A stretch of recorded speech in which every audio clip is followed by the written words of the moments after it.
Today you're gone, today you left me.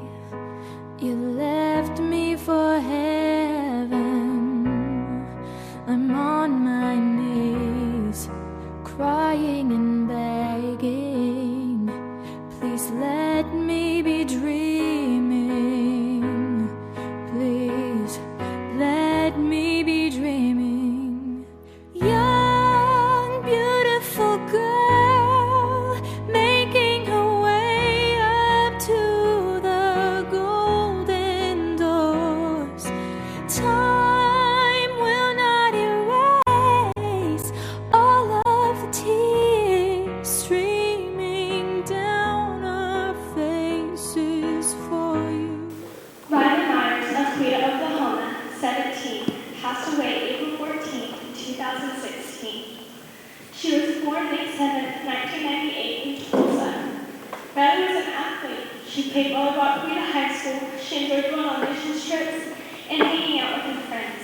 Riley survived by her parents, Max and Cheyenne Myers, and her grandparents, Bob and Barbara Kirk, and Connie and Barry Henson, sister Ashley Myers of the home, and brother Chance and Brett of the home.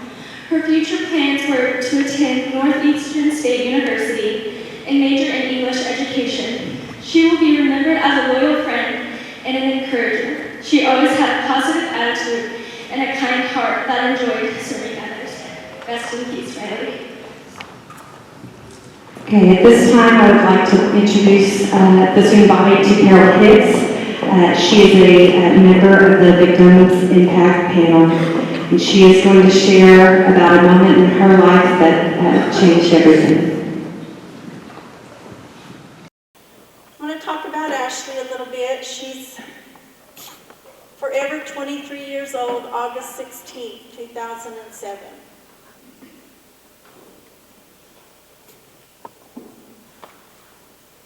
Very driven, very compassionate, the youngest of our 7 children, and just had a love for life. Love. She, ever since she was a little bitty thing, you know, she just wanted to know about things in life, and she went out and saw them, and she achieved a lot of things in her life, her young life. When I sit here and look at you guys, oh my gosh, it just brings back so many memories of her high school years. They were awesome, awesome years for her. And I hope that your years are awesome as well. I'm going to talk about Ashley a little bit. I could stand here all day and talk about her. She was actually working a full-time job. She was attending college full-time. She was studying for radiology. It took her 2 years to get into that program. But one thing you know about Ashley, she would not give up. She was driven and she wanted to learn radiology. And she had a career path that she was going to take. She had hopes and dreams. You guys have hopes and dreams in your life? Yeah. If you don't, why'd you get up this morning? Right? Your hopes and dreams are set upon each decision and choice that you make every day of your life. The decisions you make today are going to drive what happens tomorrow and on down through the rest of your life. So that's why your faculty, police department, fire department, they absolutely love you kids so much that they put this program on today. They care about you. I'm going to talk about the day that Ashley died. And it's hard. I speak for Victims Impact Panel of Oklahoma. That's a program that's geared towards DUI offenders. It's court-ordered that they attend the panels in order to get the driver's license back. They have to hear stories like mine. But in the course of the years, we've discovered that the number one killer for your age group is DUI, driving, and wrecks, fatality wrecks. So we ventured into the schools. I love speaking to the schools. You guys are awesome. Just brings back a lot of memories from my children. So. August 16, 2007 started out just like April 14, 2016. It was just a normal day. Her daddy had already gone to work. I was getting ready for work, and Ashley come bouncing down the stairs in her little cut-off jeans and her bikini top and her sun visor. I kind of approached her because she's pretty grumpy when she got up in the morning. So I said, "Honey, what are you doing up so early?" And she said, "I'm going to mow the yard for Dad." I think he mentioned the night before he had to get that yard mowed. That's just the way she was. She liked to help out around the house in her spare time. And so she's going to mow the yard, and we sat there and we talked and we had a couple of cups of coffee, and I said, "Honey, I got to get to work." I'm backing out the driveway, and Ashley comes right across in front of me on that lawnmower. "Bye, Mom, I love you." "Bye, honey, I love you too."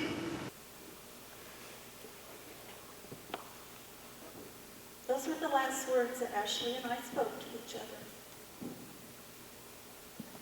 I cherish that vision of her on that motorcycle, and I cherish those words. So if you don't take anything else out from this program today, which I know you're going to take a lot, you go out and you tell the people that you love them.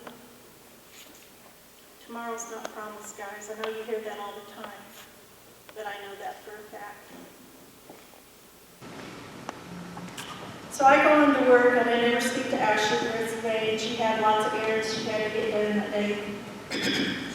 Wanted to mow the yard, go to the library, and she was going to go out with her friends celebrating their birthday. They're twins. And her sister, they were going to have a girls' night out. So I'm coming back from work. It's about 6:30 in the evening. And I live in a little town called Vera. It's north of Collinsville, south of Ramona, Martinsville. It's about 4 blocks by 4 blocks, a little bitty town. But there's a grocery store there, and the first responders for Southern Washington County own this grocery store. So I zip by the grocery store on my way home, and the rescue truck pulls in behind me with the lights flashing. I pull over like I'm supposed to do, but I'm sitting there thinking, what's happened and who is it? Because when you're from a little bitty town like that, you know everybody. So he goes on by and he turns left at 3900 Road. Well, that's the road that we lived on, was 3900 Road, out in the country. So I followed him around, and when I did, and I usually read pictures, I knew this was going to be a large group, and it's a little picture. So it's a picture of the wreck. We call them wrecks. They're not accidents, guys, because they're 100% real. 100%. So I turn the corner and I drive upon Ashland's wreck. Her car was completely smashed in on the front, completely against this embankment. And the truck that hit her with such force it was over on its side. So I pull up to this wreck, and the first responder, he's right there between the car and the truck, and he's screaming on the phone. He said, "I need help. I need help. It's bad."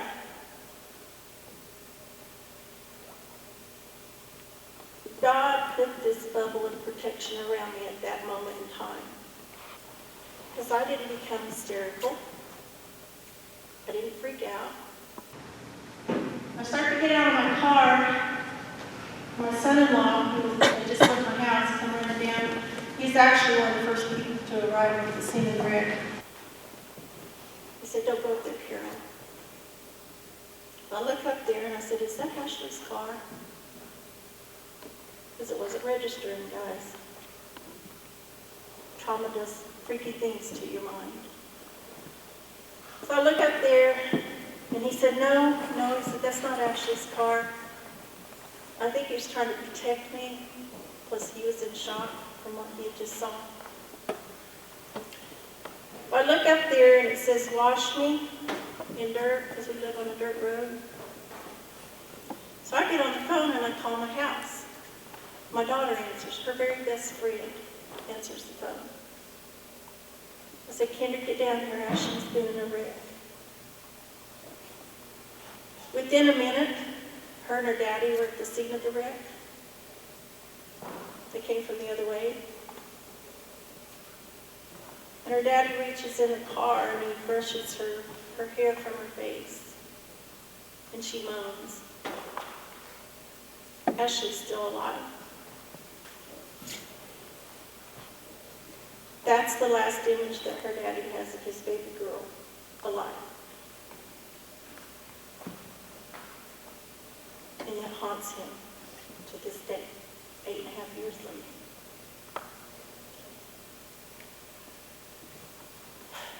They worked on her in the car for about 35 minutes. It took 2 sets of jaws of life to extricate her from the car.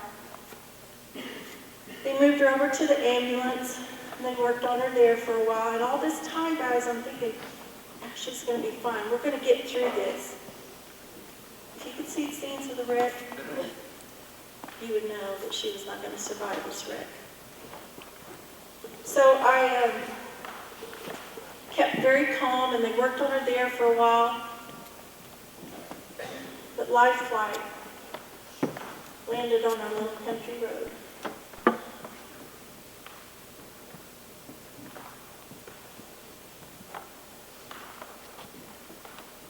did mean today when I saw Life Flight fly in.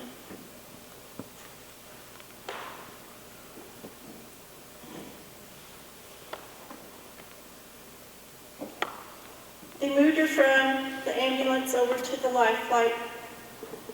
And I want to tell you, Ashley was working at Claremore Regional Hospital. She was doing her internship there.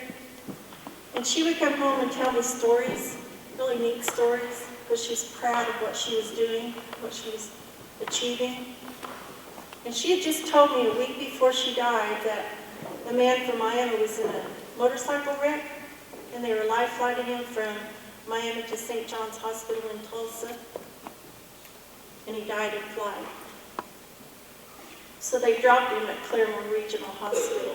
I think that's protocol, just to save on fuel. I don't know. That's what they did. So they put her on the Life Flight helicopter, and they said, get to St. Francis Hospital as quickly as you can.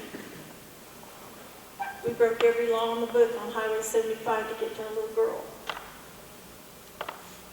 We get to St. Francis Hospital, we burst into the emergency room. Where's Ashley? Where's Ashley Hicks? Well, didn't they call you? Who? St. John's Hospital. Didn't they call you? That's where she's at.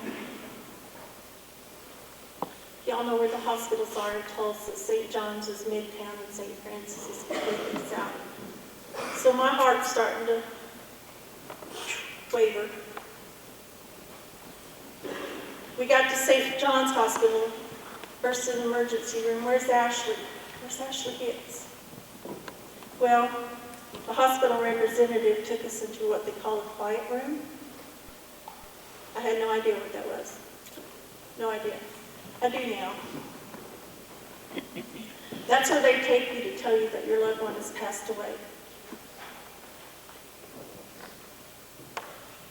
It's the quiet room because they've had the walls. So when you hear that news and you're screaming your heart out, the people out in the hall can't hear you. That's what a quiet room is. So we're sitting in there, and I'm pounding the hospital representative. I said, where's Ashley? Let me talk to the doctor. Is she in surgery? How bad is it? Is she going to be okay? And every time I'd say that, she'd say, the doctor be in here in a little bit, Mrs. Hicks. Well, I got really mad. Wanted to be with my little girl. Got in her face, and I just screamed at her. I said, where's Ashley? Is Ashley dead?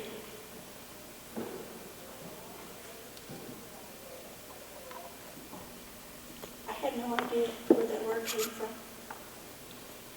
But it welled up and it came out. And when I said it, I knew it. And then Ashley was gone. She said, yes, Mrs. Hicks, Ashley's gone. Have you ever heard the scream of a broken heart? Because mine was being ripped from my chest, literally. No mother should hear those words under these circumstances. But I looked over at her dad, who was sitting alongside the wall in a chair, and he literally had fallen out of his chair. And he's rolling across the floor. Not Ashley. Not my little girl. Not Ashley. When I say she was his little girl at 23 years old, she was his little girl.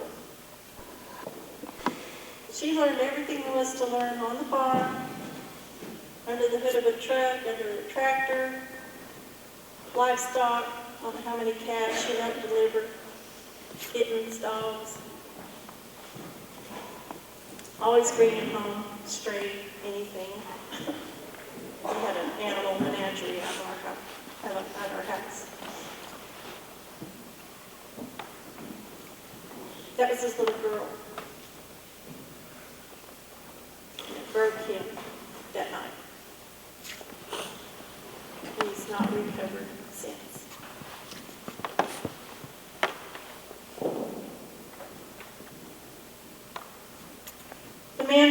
Ashley,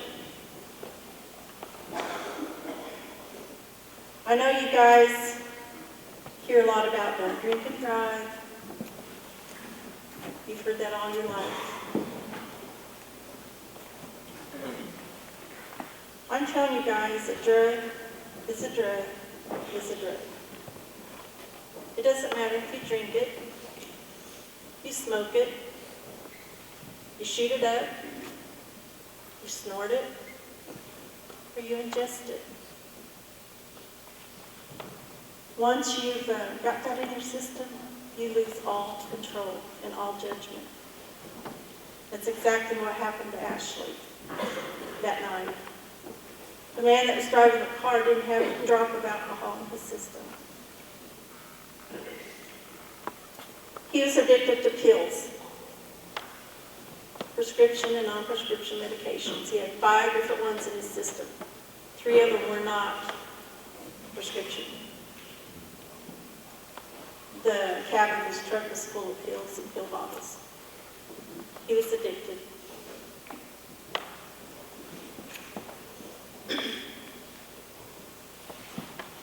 He came over this hill at a high rate of speed on her side of the road, left of center, and he hit her head on.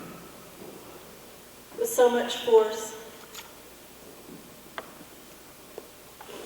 that it knocked his truck over on its side.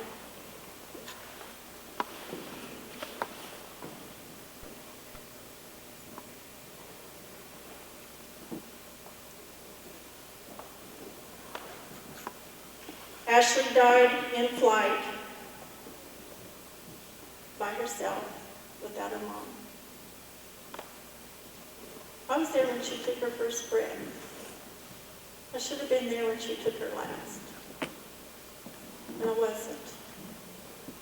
And that haunts me to this day, that I wasn't with my little girl. She died from her abdominal aortic valve burst. That's the valve that comes down under your heart. And very real, seldom do you survive that type of an injury, like a bird.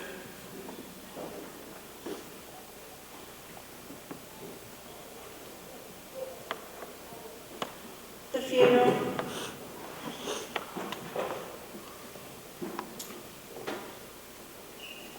Everything was a blur after she died. I mean, there were decisions being made that I can't really even tell you. But we got through it.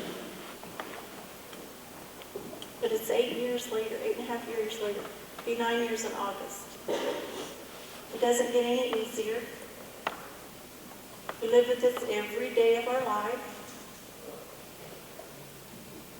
because of a choice that this man made. I'm going to go back to those choices and decisions again. I'm going to harp on that for a little bit.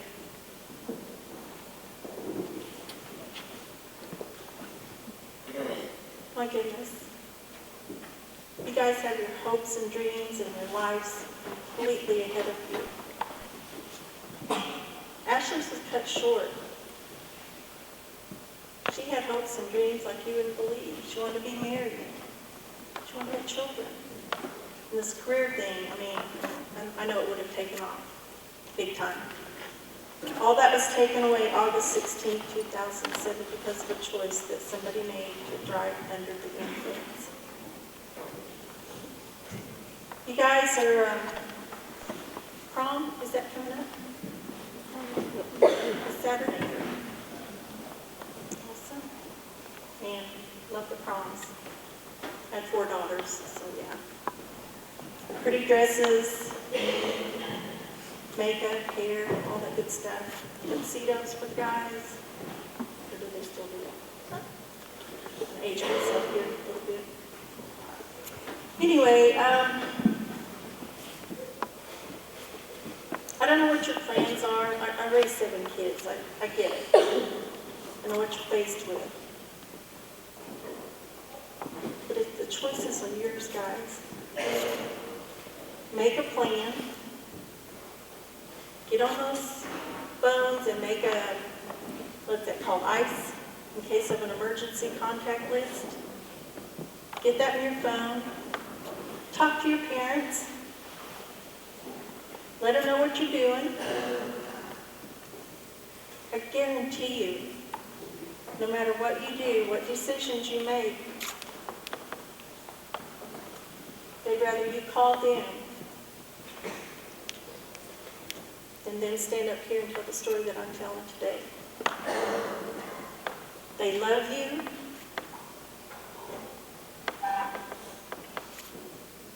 Got sisters and brothers? Oh my gosh, I could go in a whole nother deal with that, with the siblings, that the impact that it's had on me since Ashley's been gone.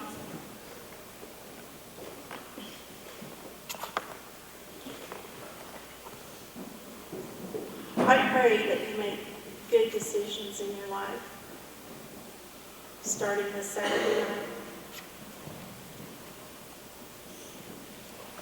Make plans, stick with them, and say no. It's a pretty strong word, guys. And it's an easy word to say. They don't like it tough.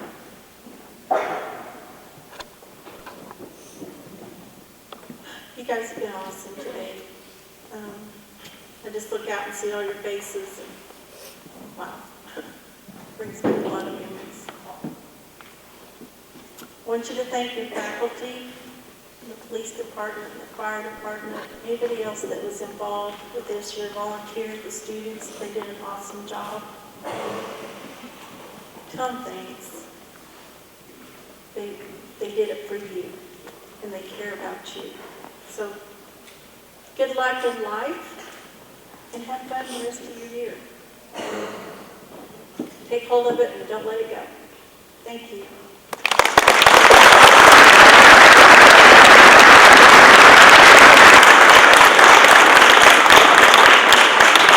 I want to read you guys a poem real fast, and then we'll let you go. It's by an unknown author. It's called Death of an Innocent. I went to a party, Mom. I remember what you said. You told me not to drink, Mom, so I drank a soda instead. I really felt proud inside, Mom, the way you said I would. I didn't drink and drive, Mom, even though the others said I should. I know I did the right thing, Mom. I know you were always right. Now the party is finally ending, Mom, as everyone is driving out of sight. As I got into my car, Mom, I knew I'd get home in one piece. Because of the way you raised me, so responsible and sweet. I started to drive away, Mom, but as I pulled out into the road, the other car didn't see me, Mom, and hit me like a load. As I lay there on the pavement, Mom, I hear the policeman say, the other guy is drunk, Mom, and now I'm the one who will pay. I'm lying here dying, Mom. I wish you'd get here soon. How could this happen to me, Mom? My life just burst like a balloon. There's blood all around me, Mom, and most of it's mine. I hear the medics say, Mom, I'll die in a short time. I just wanted to tell you, Mom, I swear I didn't drink. It was the others, Mom. The others didn't think. He was probably at the same party as I. The only difference is he drank and I will die. Why do people drink, Mom? It could ruin your whole life. I'm feeling sharp pains now. Pains just like a knife. The guy who hit me is walking, Mom, and I don't think it's fair. I'm lying here dying, and all he can do is stare. Tell my brother not to cry, Mom. Tell Daddy to be brave. And when I go to heaven, Mom, put Daddy's girl on my grave. Someone should have told me, Mom, not to drink and drive. If only they had told me, Mom, I would still be alive. My breath is getting shorter. I'm becoming very scared. Please don't cry for me, Mom. When I needed you, you were always there. I have one last question, Mom, before I say goodbye. I didn't drink and drive, so why am I the one to die?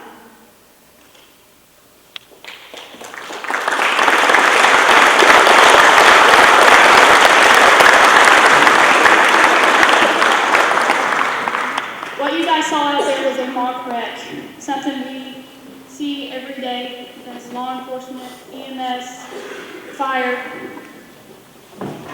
Stuff happens way too often. Normally the individuals don't get up and get to walk away. Instead, I have to figure out how I'm going to look that young person's mom and tell her what had happened. The mom will slowly drop to the floor, crying and screaming in agony over the loss of you. Not a day will go by for the rest of her life that she does not think about you. When your class graduates and she's not sitting by the other parents with cameras out waiting to take pictures of you, instead she sees an empty chair among the seniors with a black sheet over it with a rose in it. When you graduate college, what will you be doing? What kind of job will you have? How many kids? Will you be very successful? 8 years from your death, she wonders how many kids you'll have by now. How would they look? Would they look like you? These are only a few of the questions she will ask herself for the rest of her life. But the biggest question she'll ask is, how did this go wrong? How did I fail you? This mock wreck is a chance for you guys to see what happens before it comes a final chapter in your lives. Thank you guys so much for participating. I hope you guys got something out of this. Please make good choices Saturday. I will be there. Just be smart, okay?